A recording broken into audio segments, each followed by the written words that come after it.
Hello and welcome. In this video I'm going to walk you through how to check VIN for free. Now another app you can use to check VIN for free is this particular one, which is Nicb. It's not an app, it's like a website. So to get it from your browser, search nicb.org/VIN checker /VIN check to get here.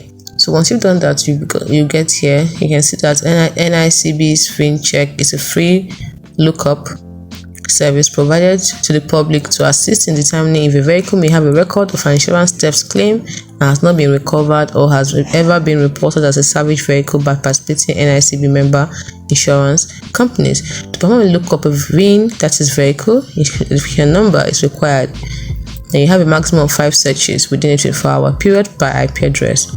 So you type in the PIN you're looking, VIN, you put in your VIN, your vehicle inspection number, identification number.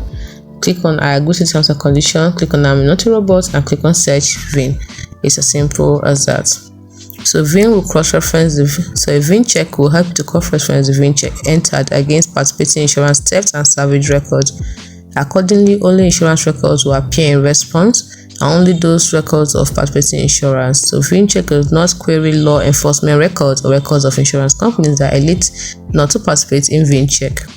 It's a very useful free tool, but it's not a comprehensive vehicle history report and should not be relied upon when purchasing a vehicle. So please read through all this, and you can see the participating Nicb members by clicking here. So check it all. You get more information that you need right here. It's as simple as that. Hope you found this video helpful. Do not forget to like and subscribe to the channel for more. Thanks for watching.